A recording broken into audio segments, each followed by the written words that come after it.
The opinions expressed by the host and guests in this show are not necessarily the views of Children's Health Defense.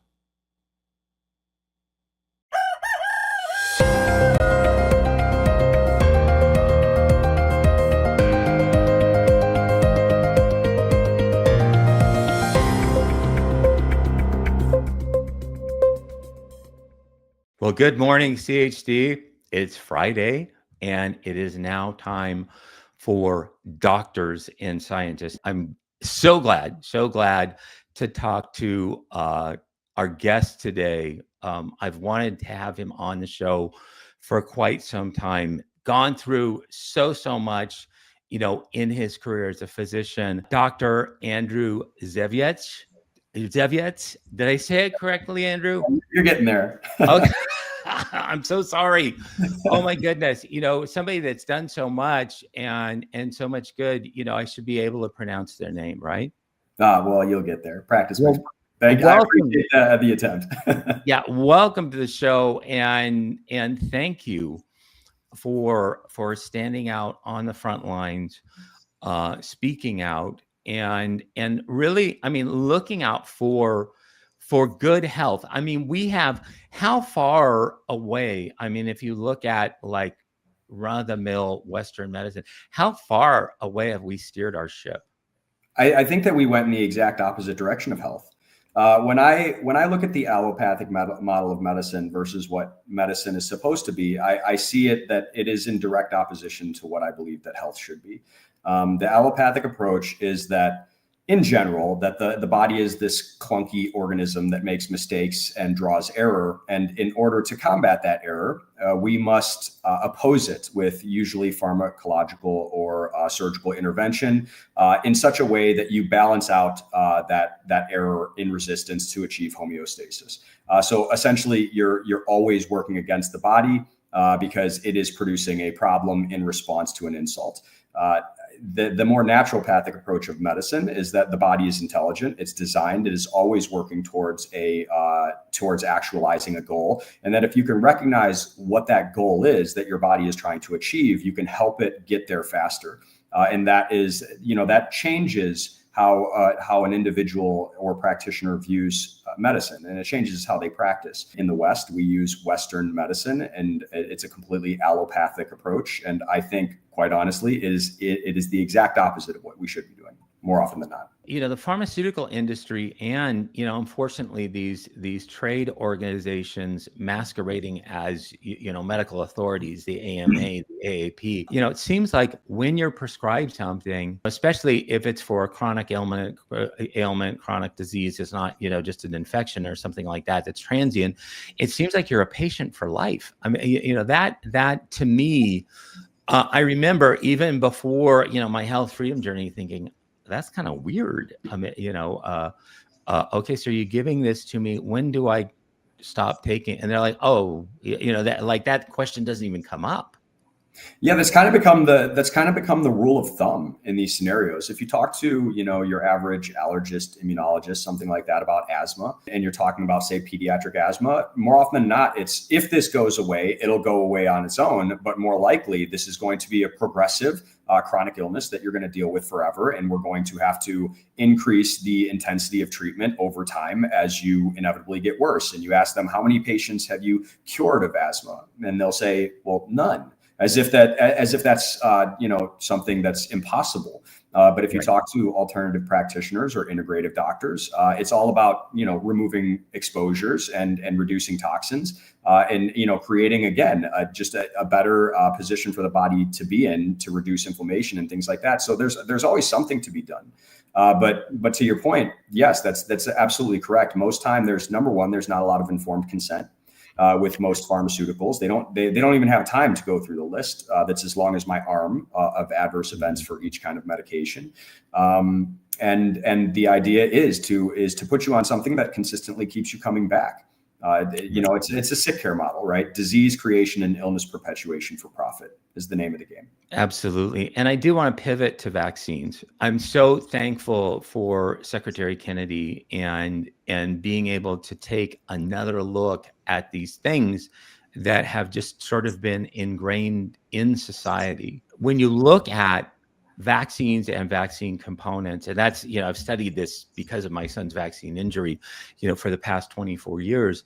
You look at the package inserts, besides the COVID vaccine, which was absolutely blank, but you look at the package inserts and then think that, children by the time they're 18 years of age have seen, over 70, approaching 80 of these.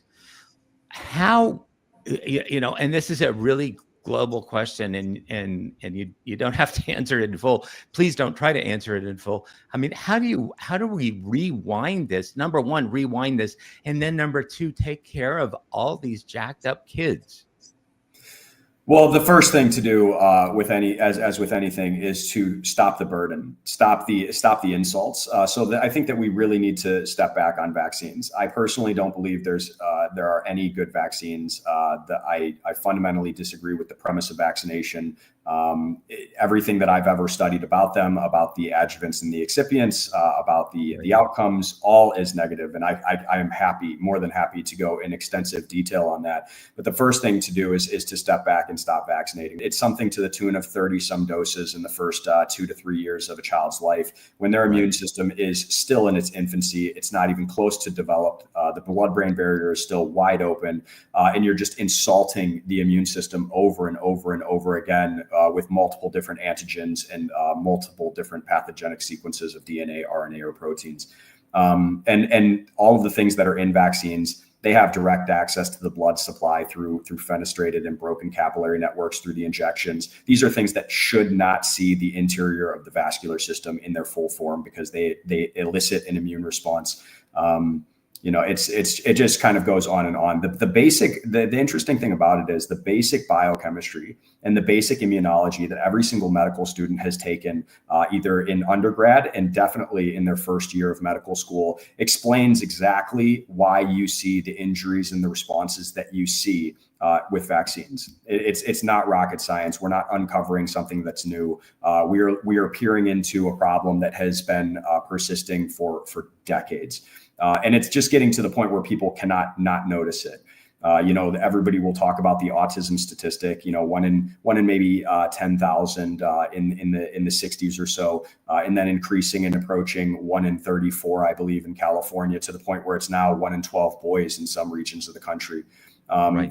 But it's like that with almost all of the pathologies: asthma, atopy, eczema, CVID. All of these chronic illnesses that we see in children are skyrocketing, and it goes further. It goes to things like vaccines create encephalitis and cause neurological inflammation, which, when you start to see patients develop anxiety and depression and ADHD and all of these neurocognitive disabilities, these things play a huge role in that too. And the temporal patterns are fairly clear.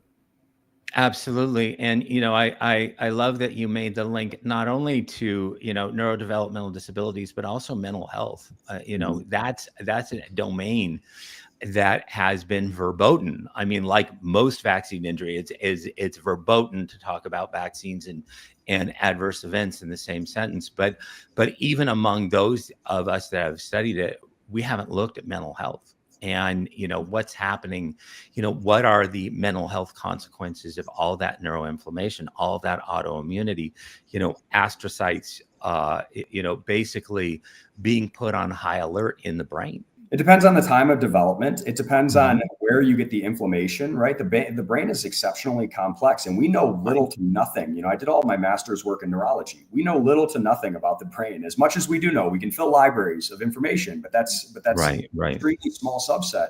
And where that inflammation occurs is where you're going to start to see problems. So if you see inflammation in the frontal lobes, you see behavioral changes, you see executive function problems, you see personality trait changes. If it occurs in the temporal lobe, you get completely different pathologies. So, and again, we see aluminum deposition in the brains of Alzheimer's patients. Aluminum is not, aluminum is not the same if it's ingested versus injected. These are completely different universes. I marvel at that. I'm looking at a paper right now that came out in 2019, and it was a researcher out of Harvard University, Matthew Anderson's laboratory there, does wonderful work, and was looking at the frank brain damage that was associated with autism, microglia and astrocytes blebbing. But it was weird. As an aside, you're talking talking about aluminum, they said that in the autistic brain and they looked at a comparison of, I think, about 20 to 30 brains of cadavers, mineral deposits. They said mineral deposits were characteristic of brains and autism, and you're like, that shouldn't be there. Doesn't make any sense. One of the things that I do want to establish, you've got quite an amazing pedigree. I mean, you're not somebody that, and not, I don't want to make light of medical school or anything like that. You're not somebody that has made this journey lightly. So I talk about, where you started as an undergrad, what things you've done that have led you to this point. Sure. So I started undergrad as a late student. I think I started college when I was 23. I went to The Ohio State University. I had not anticipated going to college, and I quickly fell in love with chemistry and physics and the more, I would say, hard sciences. I quickly got involved in research. I started at the Wexner Medical Center doing some nuclear chemistry, studying inflammatory cascades with phospholipase D. I moved on to join a protein biochemistry lab. I did some limited work in thermodynamics with Vibrio cholera and Mardex toxins, but most of my focus was actually in actin and plastin dynamics and studying the fundamentals of how the cytoskeleton shifts and changes and moves. And my reasoning was related to cancer metastasis. Wow. I wound up winning the Denman Research Award. I was inducted into Sigma Xi. I was part of Sigma Alpha Lambda, Golden Key, IDLS. So I was very, very active during my undergrad. I graduated magna cum laude in biology and minored in chemistry. I think that was 2014. I accepted a scholarship to St. George's University to do a dual MD MS. I studied neuroalgorithms and neurosciences out of the University of Southern California Keck School of Medicine, where I trained at ADNI, the Alzheimer's Disease Neuroimaging Initiative.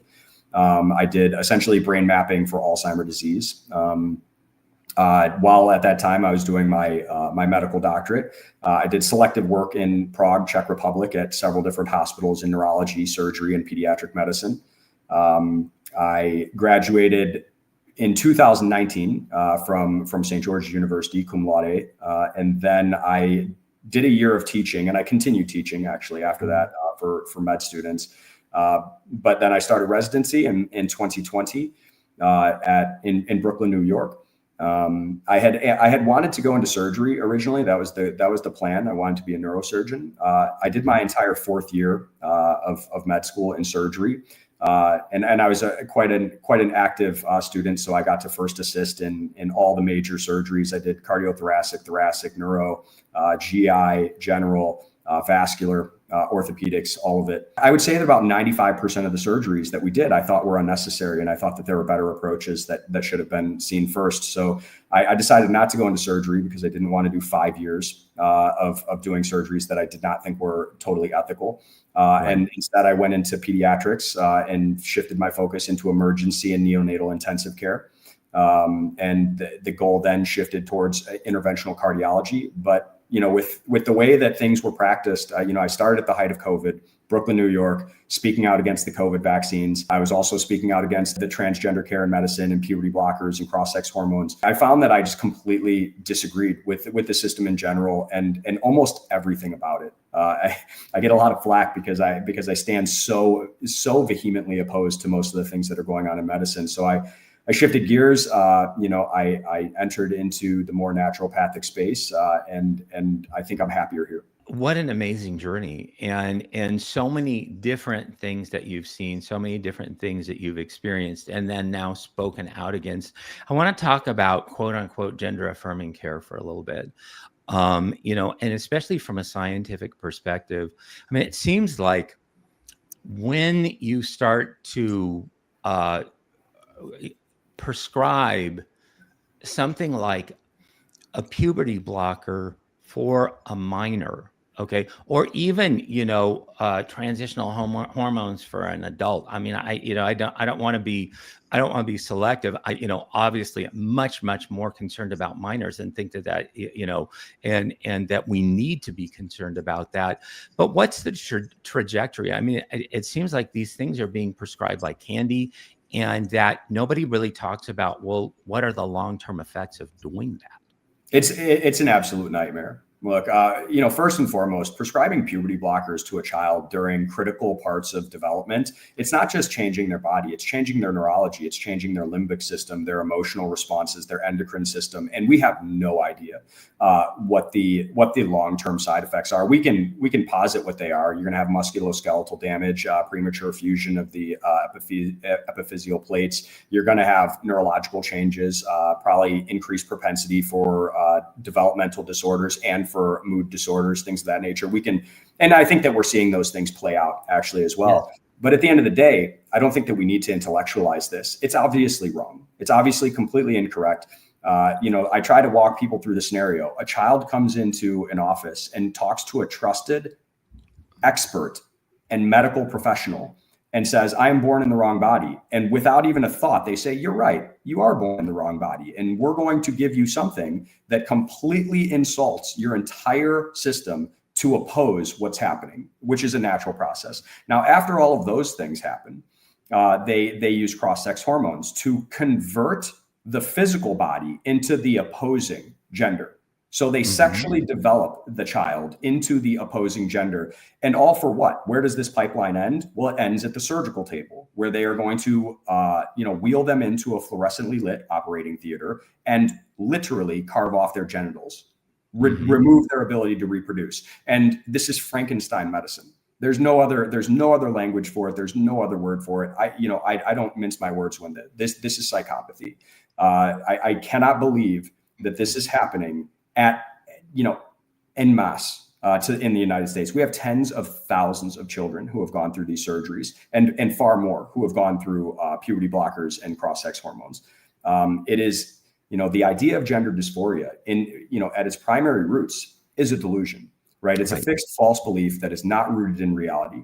And it is absolutely criminal to prescribe drugs and to surgically mutilate mentally ill people. And especially, like you said, this shouldn't be happening with adults, right? We have a thing in the United States about freedom of choice. No doctor, do no harm, should be doing this to adults. It is I can't even wrap my mind around what's happening with children. And this needs to be called out to the most extreme level. This is the most evil, vile thing that has ever happened in the history of medicine. This transcends the lobotomy. It transcends the Nazi experiments in Germany. And interestingly, the first transgender surgeries were on two individuals, one of them being Lily Elba, which was in the Weimar Republic under the leadership of Magnus Hirschfeld at the Sex Research Institute. And the doctor that actually performed that surgery went on to become one of the Nazi doctors who experimented on the Jews in Dachau. So the roots of this even are fundamentally just evil. You hear this, and it's like Dante's Inferno. It is hell. And I can't imagine that somebody that is mentally ill, subjected to that, and then basically they're living hell on earth because they have been chemically so messed up and then, basically surgically mutilated. I didn't expect to have this emotional response, but, it seems so callous, seems so cruel, and it seems so agenda driven. It absolutely is. And there's many things about this agenda. One of the primary things that people generally will go to is economics. And that's part of it. Economics is definitely part of it. When you have when you can get towards somebody when they're a child and get them into this pipeline, right? They need close primary care follow-up. They need endocrinologists. They need surgical specialists. They need psychologists. They need psychiatrists. All of those institutions need all of their workers and their healthcare professionals. You need new laws. You need new litigation. You need new civil rights driven agendas. You need new education. You need new pharmacotherapies. You need new research. You need new education. It splinters out. But when you start looking at the web of where this all goes, this splinters out to tens of thousands of jobs. and into billions of dollars, probably per patient when it boils down to it. So there's an economic agenda behind this, but these things, I shy away from the intellectualization of this, because I want to keep the idea for where it is. The people that are doing this is so evil. This is so absolutely morally reprehensible what they are doing to these people. And again, it's the adults and the children. Every single person that has gone through this transgender agenda, every single one of them is a victim of a crime. Every single one of them. Now, whether they become perpetrators themselves, as we've seen with a lot of the mental illness and transgenderism, where they push other people to start doing this, or they start indoctrinating children to start doing this, or not shockingly, you see the emotional aggression, you see violence, you see that's not shocking when you have an individual who's been lied to endlessly, who believes, who is trying to deal with the mental animosity of rejecting something so immutable about themselves, which is a form of self-loathing and hatred. Then you have them on all of these medications that completely disrupt their ability to think critically or clearly, and then you surgically mutilate them. And people are wondering why these individuals are vicious and aggressive and violent. It's not shocking. It shouldn't be shocking to anybody. And again, this lies squarely. Look, it's been driven by the government. It's been driven by the White House. It's been driven by global agendas. This is all over. It's not just in the United States. But one of the primary place where this rests and falls is on the doctor's shoulder. Who holds the scalpel? Who holds the prescription pad? Right? They are the ones that are carrying it out. Right. And they are the primary people who are supposed to be standing right in between the patient and these kinds of things. So I really do. I place all of the blame here on the people that are actually carrying it out. I see no excuses for it. I wrote legislation. It's already been introduced into the Minnesota House, HB 3151. That criminalizes and uses existing statutes to criminalize gender affirming care for any healthcare professional. And it doesn't use new laws. It uses laws that are already on the books, which means if you have signed your name and you have witnessed this, if you have been involved in these things in a minor, you are going to go to jail. You are going to be civilly and criminally held liable. I'm so glad. And if you break things down, I mean, you look at the individuals responsible for this whole debacle, and you list out, okay, these are the different steps in quote unquote gender affirming care. And then thinking in your mind, how could an individual do something so reprehensible to an individual, to a child? I think that we need to address that. I think that we need to address that head on. You have a website right now, Zyweiecandporter.com. Zyweiec and Porter, PORTER.com. There's so many good resources. This is your MD website. You talk about deprescription. Yes. Deprescription. And I have to say, we had this we had this conversation off camera. And so many times you talk to holistic providers and like, well, you're on all these meds, you need to come off. And you're, like all of a sudden, I imagine this scene from Bewitched, and Elizabeth Montgomery just snaps her fingers, and then all of a sudden you go off your prescription meds. Nobody tackles that. Nobody talks about that whole process. Yeah, deprescribing is a challenge, but I think it's one of the most fundamental things that you need to do for every single patient. There are some medications that people need to be on, and that people find themselves on for a chronic period of time. But the vast majority of medications that we use are unnecessary or only meant for acute processes, only meant for the short term. So one of the biggest problems that you face in providing healthcare to individuals that are on polypharmacy and have multiple prescriptions is that it's very challenging to tease out what is an adverse effect from a medication, what are medication reactions and interactions with each other, and what's actually a pathology that's underlying their issues. So one of the first things that you should do is try to dial back and pull them off of the medication. I take patients off of statins consistently. I have a big problem with the cholesterol lie.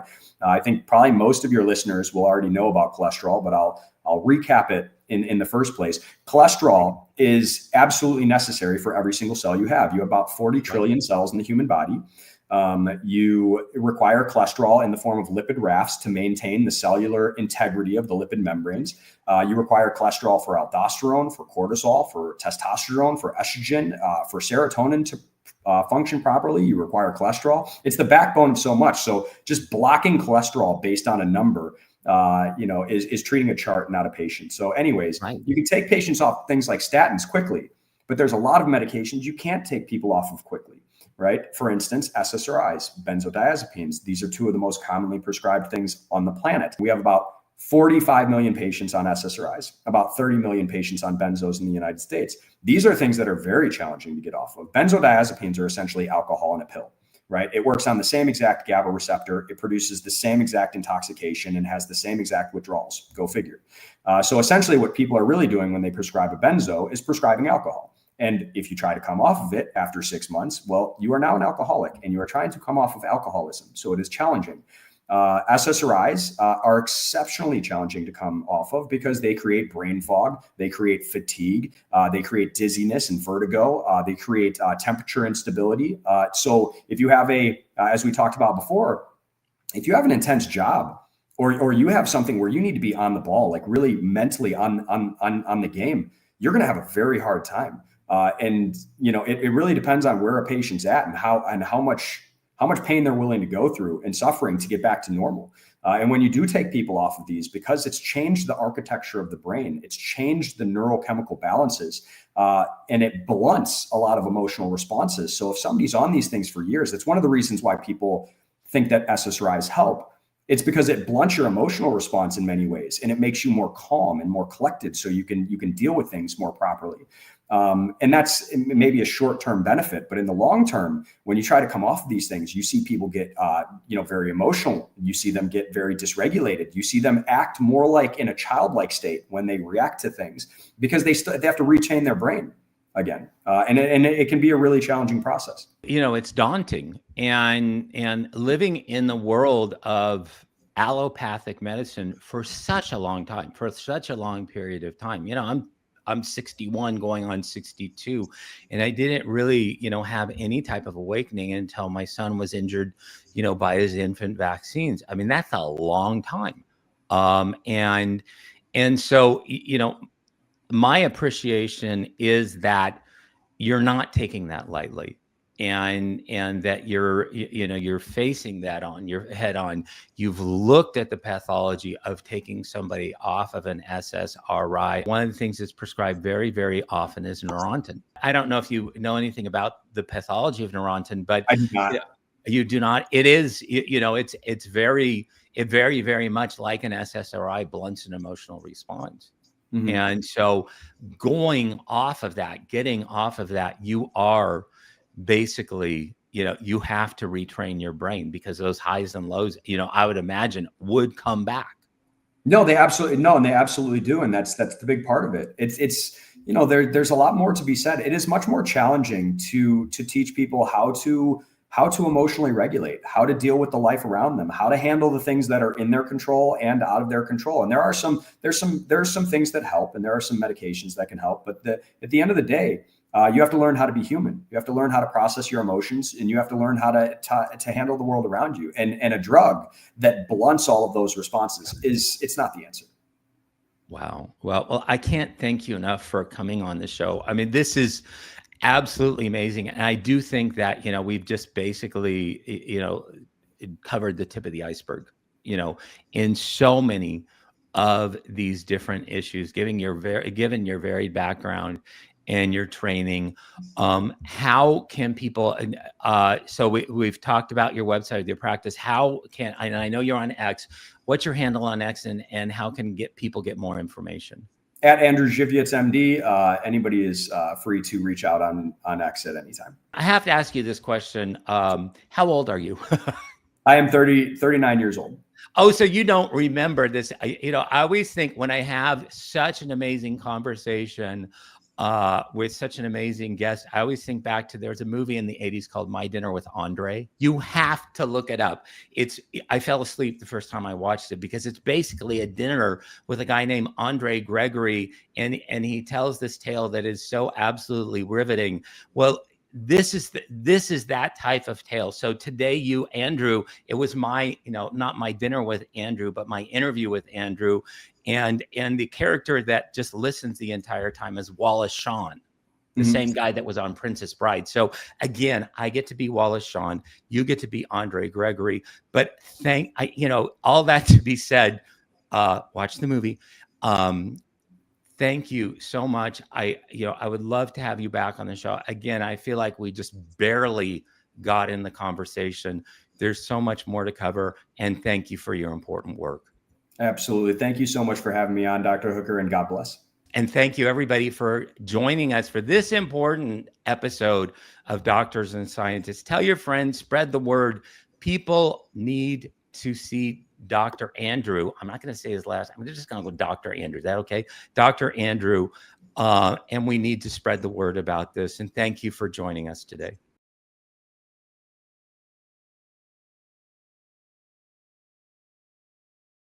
All right, we are live. So can you tell everyone your name, please? My name is Nurse Rena. And how many years have you been a nurse for? I've been in the nursing field for 20 years. 20 years, okay. So, but we're going to talk about what happened during the COVID era, if you like. Yes. Right, why don't you start us off with what you know, what you saw? So I started off in, my specialty is case management and utilization management. And so we work behind the scenes in the hospital. So I was in one of the local hospitals here in Fresno, working there when I saw the start of the pandemic. And then the tail end of it, I would case manage typically the ICUs and the inpatient floors in the hospitals. Okay, and so what did you see? When did you start to think, what on earth is going on here? When did that suddenly come to you? It was funny. In February, March of 2020, I remember the unit managers, the directors, they were saying, oh my God, this fake disease is coming off. It's just like the flu, just ignore it. It's just, it's not real. And then it started getting out in the news like around April, May, and that's when no one was coming to the hospitals, even though the televisions were saying the hospitals are bursting at the seams. It was quite the opposite. It was empty. No one was having elective surgeries. Everyone was scared to come to the ER. I was being sent home a lot because we did not have enough census, which is the term we use for the amount of patients in the hospital. We were being sent home a lot, staff. It was quite the opposite what they were saying. Until they came out with what the COVID mandates to impose, and once that started being imposed, that's when everyone was like, trying to line up. Suddenly they were saying, they went from, oh, this is nothing and this is fake, it's just a flu, to like, okay, we got to do this. And I was just talking with Charlie about what happened. Many hospitals lost quite a lot of revenue because the hospitals were empty. So now these mandates were set up where the hospitals can suddenly make money and recover from the 2-3 months where there was quite low census in the hospital. And so the hospitals went full on to impose these mandates onto the staff, onto patients and their families. And what I was doing, what I do is authorize the admission into the hospital. When you come into the ER, they see your symptoms, they say you need to be managed in the hospital, so they admit you. I would authorize those admissions into the hospital. So I go through everything, all the symptoms, all the diagnostic tests were done. And the COVID protocol was literally a diagnostic related group where that's a package you get paid. The hospital gets paid by assigning, I will assign a code to this a package of diagnosis, symptoms, the workup that's planned, whatever. And so when you have the COVID protocol, when you were under the COVID protocol, you would get 2 weeks in the hospital. And at that time when it started, like the first the first test would take 2 weeks, right? 2 weeks before you get the results. And so you would have to stay in the hospital, obviously, for the 2 weeks and get all this treatment, even though we do not know for sure you were COVID positive. Because anyone who had less than 88% oxygen saturation rate, anyone with complaints of shortness of breath or difficulty breathing, I would literally get them authorized just between those two, and the fact that they had supplemental oxygen in place, I would get them authorized for admission with that code to the hospital. The hospital gets a payment upfront for 2 weeks because that's how long it takes for the results to come out. And in the meantime, if you get inappropriate treatment, for instance, you put the oxygen on someone. If someone has COPD, their oxygen is limited in how their lungs are limited in how much oxygen it can have in there, because remember they have a lot of carbon dioxide in there. It's lost the elasticity to stretch and take stuff in. You put oxygen in there just from the cannula, that can escalate them. You put them on a ventilator, that will kill them, that will collapse their lungs. And so these people were being inappropriately treated with these protocols. This is what I was noticing from the get-go. I'm a critical care nurse, so before case management, my background is ER, trauma, critical care. And so I know the correct reason for being on these ventilators was your lungs are not working to do the work, therefore this machine will do it for you. So there was a huge financial gain for the hospitals when these patients would die early into the treatment. If someone has congestive heart failure, the lungs are filled with fluids. If someone has renal failure, their lungs are also filled with fluids because the kidneys and heart are not working well to get rid of this fluid. And they were putting them on these supplemental oxygen to just push oxygen in there. The ventilator was forcing oxygen in there, and that was collapsing their lungs, and they were dying within a day or two of being on these protocols. But you know what? The hospital got their money already up front because I authorized that with the insurance companies for the hospital to get paid. So what would be a 2 months hospital protocol? How much is that? So it's 2 weeks. 2 weeks. Yeah, it's it varied according to the facility, to different facilities. But they would get the lump sum payment. So the faster someone dies under that protocol, the more money the hospital will make if you look at just the economics of that. You know, if they see the full 2 weeks, well, they will make less money. If the patient is able to die faster, you make more money. And so I do the checks and balances there with those things. It must have been freaking you out. It was terrifying once I realized this. And then the internists, which is the doctors for the ICU doctors are called internists. They would tell me that they're being forced by the hospital to put the patients on the death certificate that they died from COVID. And it was a play of words because the patients died while under the COVID protocol pending the results of the test. They did not die from COVID, but they were being told that they need to put COVID on the death certificate, which is falsification of information. And then that way the hospital will make money because they were making money if you died under the protocol and if you died under the vent. Okay, so this is the background information. A lot of maybe the regular nurses do not know because I work at the background with the money, the authorizations, all that. And then there was padding of the COVID tests that I saw. Once upon a time, I was an infection control nurse with the state. And so I understand how these tests, how vaccines are administered, how tests are done, and how it has to be reported to public health, because I was working with public health. And what I saw in the hospitals as well was because they needed the numbers to prove that they have all these cases, so they need all this money to the hospital. So the more numbers you had, more positive COVID tests you have, the more money you would get to treat all these cases. And what I was seeing done, we actually had to talk about it in our meetings, was they were doing things like, you have to wait 10 days after the first test before you do the test again to make sure you're not positive.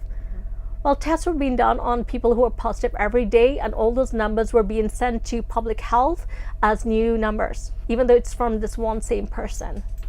So that's what you call padding numbers.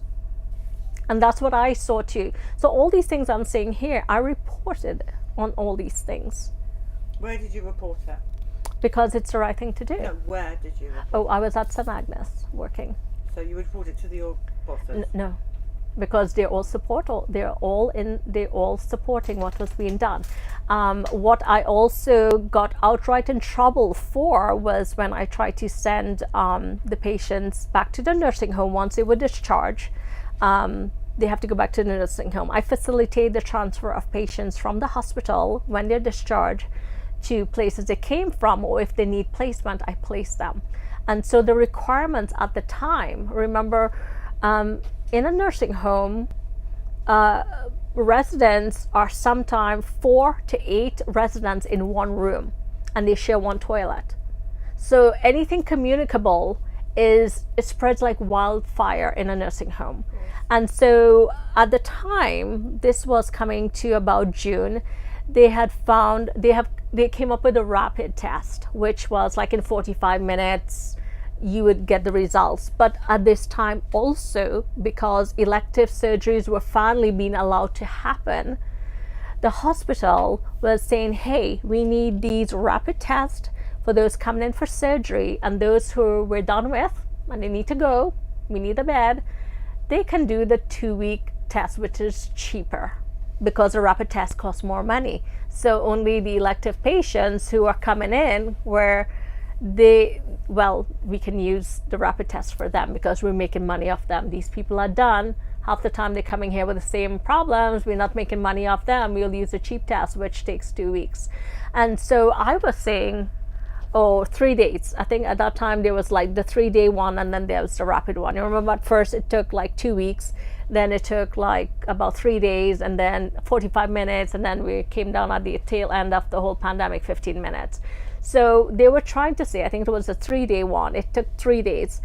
And they were saying, you just do the test so we can say we did the test, but send them home, we need that bed now. Because when that patient has had their surgery and they come out of the OR, we need that bed that they're laying on. So that was the rationale for this. And I said, I am not going to send someone to the nursing home with a test pending, because we're exposing them, everyone in the nursing home in that room, to this person. Everyone shares the same room and the same toilet. They touch everything. If we do not know if they have this and we send them, that's harm. And I got chewed out, yelled at in front of everyone that I need to stop doing this and do what I'm told. And I said, no, I cannot, because I was holding these patients instead of sending them back. It's the ethical thing to do, because I believe do no harm. I am going to deliberately do harm by sending someone who may have COVID back to the nursing home in a room where they share it with maybe 4 people or 8 people. And so the next day I was on the phone talking with my mask ease off my face, and it was a whole setup to get rid of me. They said I need to leave, pack up my stuff and leave, and come back with a doctor's note that says I can talk on the phone with my mask eased off like this, because my mask was eased off like this and this quarter of my mouth was showing. I need a doctor's note that says I can do that, because the person I'm talking to is a family member that was hard of hearing. And I cannot come back to work unless I have a note from a doctor that says I can ease the mask off my face to talk to someone on the phone who is hard of hearing, because with the mask on, it's muffled. And so I was made to leave my job. And they backdated my insurance to be as an HMO with a Native American Indian health, which I'm not Native American Indian. So therefore, I was discriminated to get an appointment in order to get a doctor's note, because it said you're not Native American Indian. You can't get an appointment until maybe October, and we're talking about June here. We're in June. And the employee health was closed, and every time I called to get an appointment, I never got an answer. So this is what they did to me, because I stood up for what was right for the patient.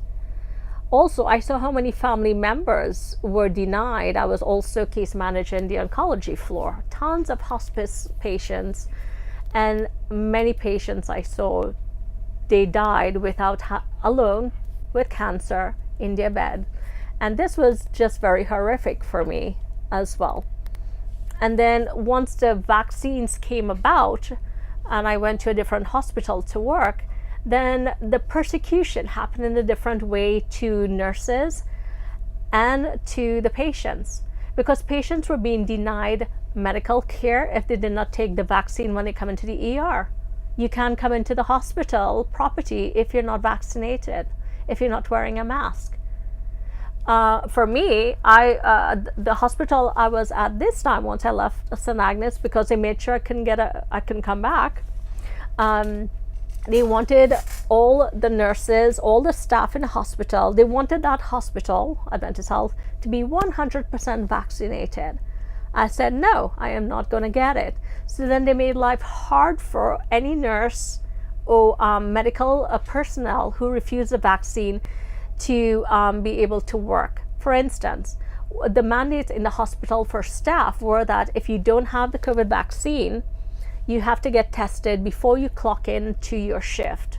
And so they would have to set up according to departments, like maybe at the station or some room. For me, case management, we had to go to the cafeteria. Monday to Friday, it has to have someone there with all the supplies to do the test. At first they started off, and then afterwards, to make it harder for me, I would spend half hour, because they stop having the person there to do the test. They'll say, oh, they're not doing it today. Go find some other department. You go to some other department, they'll be like, well, these tests are limited and it's only for their staff who work in our department, so you can't have it. So 45 minutes later, 1 hour later, I cannot clock in to start my job, because I'm literally bouncing from place to place trying to find someone in the hospital who will do this test for me, this rapid, to say it's negative, so I can start my job to get some money to care for my patients. This is what was done to me at Adventist Health. And then they set it up where I was just, chewed out, by administration, by my fellow nurses, by directors, openly saying, I'm making it harder. I'm not, doing my job on time. I'm clocking in late. Well, you guys are doing things to make sure that I clock in late so that you can pad it up and say, I have all these late starts to my job. I'm not a good employee. That means to fire you because you're late so often. This is what they were doing to staff. This is what was done to me because I refused to take the COVID vaccine. And then they all tried to set it up to fire me from the job, because they realized I was talking to other staff and saying, you don't have to take this, you need to stand up for your rights. I was telling patients, hey, maybe you can go to another hospital that's not being like this. You don't have to take it. I am seeing all these side effects. They don't want anyone speaking up, educating patients and families about this. They will find ways to get rid of you without outright firing you. But they set me up and fired me from Adventist. So fired twice. So now where are you going? Yes. So then what I had to do, they made sure after that I cannot get employment. It was made sure that I was told by the person, EDD, when someone is fired, that's what EDD is set up for. If you're fired, you're in a crisis, or you're unemployed, you get money. It's a fraction of your salary. So the person at the EDD took about 2 months to get back to me and said that he called Adventist and they said that I did not follow directions. And because of that, I was fired, and therefore I am not entitled to employment, EDD employment. I was like, wow, that's something new. Because last time I checked, that's the reason why this was set up in the first place. You know, this program, it was set up for people being fired. And I was told that they're following orders from Adventist Health to say I am not eligible to collect unemployment. So this is the level this hospital, which people say it's religious and it's supposed to be good, they did this. That was Adventist Health in Hanford. And so what are you doing now? Have you got something? So I have had to work. I am a single mom. I have a 12-year-old, I have a 16-year-old. She just turned 17 last week. And for the last 2 years, I've had to be away from my kids, working in other parts of California, north and south. I see them about 4 days out of the month typically, because they have put me on the no hire list here. I was told I was not welcomed at any of the community hospitals. I am banned from all Adventist Health hospitals nationwide. I'm banned from all Trinity hospitals, which is the hospital system that owns St. Agnes here in Fresno. And they've made sure that, like, I just came back. I have to do contracts, travel contracts all over, where I have to be like homeless. I can't be here, which is my home, because they make sure that I can't get any form of income and no form of employment. And I really wanted to talk about this because this is the length and breadth these hospitals have gone through to punish those nurses who stood up to dare say, you know, it's my body, my choice. What you're doing to the patients, it's wrong. You're supposed to sit down, shut up, and take it. That's how you're allowed to work here in this town. If you're like me, you're not allowed to come to this town. They'll make sure that you're financially destitute so that they will run you out of town. And that's what's going on with me currently here. They're making sure I wrapped up my last contract in January. I was working in Southern California. I have a lot of problems with my kids. I want to be there for them, but they're making sure that I can't get a job here because I'm literally on the no hire list. So even out of the hospital, if I go work in a doctor's office, a doctor can lose his privileges in the hospital. If I work with, say, a home health agency or a hospice agency, the referrals that they get from the hospital, well, that will be cut off. So choose her or choose the referrals. This is the length and breadth they go. Wow. And so, but how are you earning money now? So it's savings. And of course, when my savings are dwindled, they count on me to leave here, leave my kids, abandon them basically, and go work in other places. And that's what's been going on for the last 3 years, basically. It's horrific. It's horrific, yeah. My kids have a lot of problems and are failing school because of these things. And they're aware. It's been very hard for them. They're aware of it.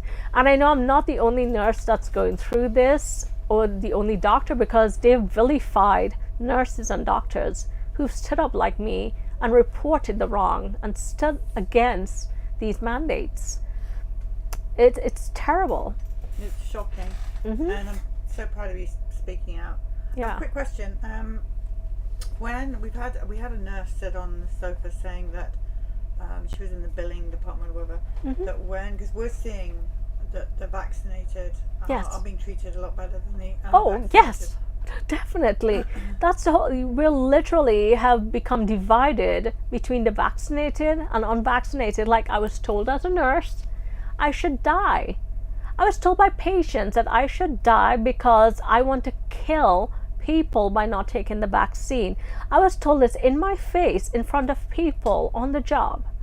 It was very hard to take that type of abuse and death wish from people that just months before were glad to get the care that I would, give to them and help them the way I would help them. Suddenly I went from being awesome to being I should be dead. But this nurse was also telling us that when there was a drop-down menu with the ventilators, and that you could do the unvaccinated and vented, but there was never a vaccinated and vented tab. No, because in order to just be admitted, under the protocol, you had to get the shot. You had to get the shot, and then I have a whole other thing to talk about, the remdesivir, because so after the shot came out, it was all the persecution to take the shot all as you can. But then patients were being denied care as well if they refuse to take the remdesivir. Well, that's part of the protocol, and if you're under the protocol, you got to take it, or else they're going to discharge you, because what's the point of you being here? It was despicable. But I saw when I would admit the patients once remdesivir became the protocol on all hospitals, and I was just talking to Charlie about that one single clinical trial that Fauci mentioned that made it okay for remdesivir to be mandated under all the protocols in all U.S. hospitals. It was like 20% like fatality with that, but that was covered up. That's like a whole other thing. I'm reading this book here. It's all about clinical trials by this UK doctor. It was published in 2013, and it's about how all the pharmaceutical companies, he's a surgeon doctor in the UK, and it's about how all the pharmaceutical companies, they adjust the clinical trials results, and how that adjusted report is sent to medical journals, and all doctors, nurses, hospitals, we all go off these medical journals that publish these clinical trials. And this book really goes in depth details about how trials are cut short because it's not looking good, how the report is adjusted, and the lack of transparency with these things. It goes to the medical journals, and these medical journals are getting huge donations or are owned by a lot of these pharmaceutical companies.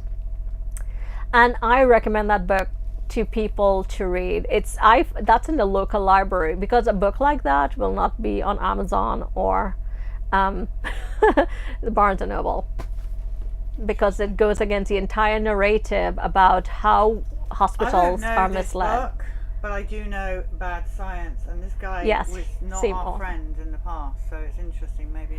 So what I haven't read not Bad the Science. Most friendly UK doctor, I would say. Yeah, but he did a really good job to expose the pharmaceutical companies in this one, because there was one where I just finished this weekend. I'm not done with the whole book, but there was this instance where Procter & Gamble had this osteoarthritis drug that needed to go through clinical trials. And with clinical trials, I once was hired for that job years ago, so I know what happens. Like, it was for an IV drug.